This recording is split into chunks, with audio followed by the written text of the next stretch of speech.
if you're looking for a whole new dessert sensation, then this one will have you saying, "Please, can I have s'mores squares?" This dessert reminds me of summer camp meets church picnic, all rolled into one. I've never tried this before, but I've got a good cup of tea on hand, so let the adventure begin. As I mentioned, I have never made these before, but I decided to follow the recipe that I used for our Rice Krispie squares because they turned out so very well. So I will start with 3 tablespoons of margarine. Putting them into a large microwavable bowl along with 4.5 cups of mini marshmallows. All my little white ones seem to have disappeared, but the colored ones should work out well.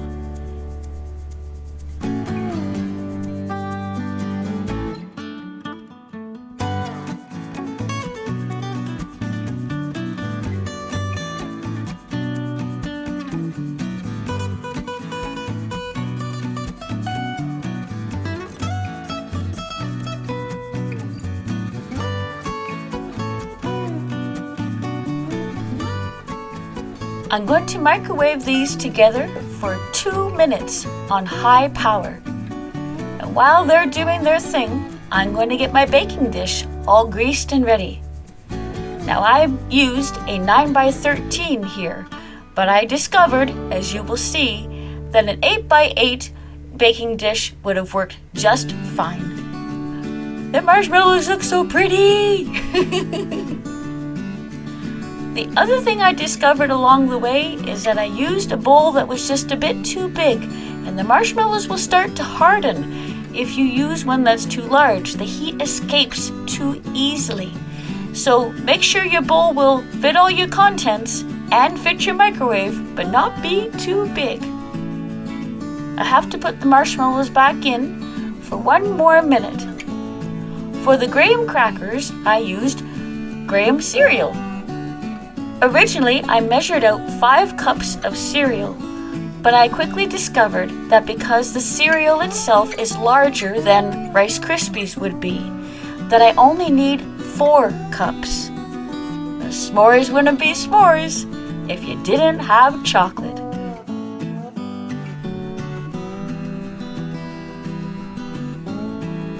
We'll add the cereal a little bit at a time, just to make it a little easier to mix everything together.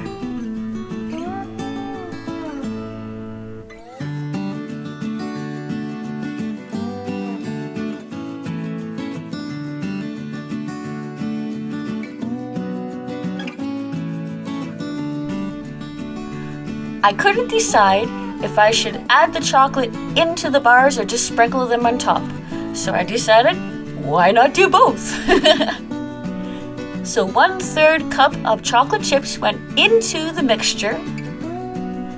Don't stir it too much because you'll just end up with a big mess.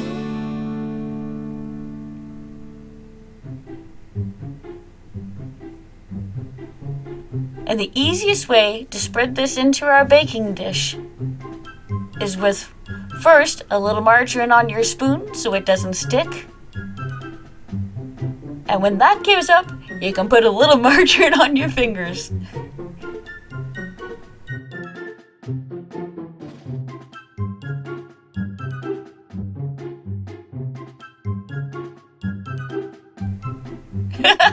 It's a fun mess.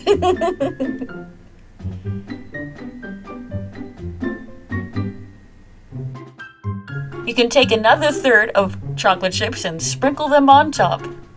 Oh, these are going to taste so good.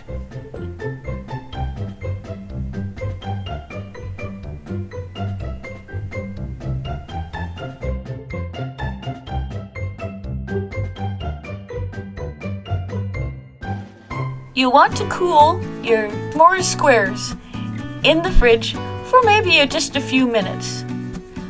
But here's another discovery I made along the way.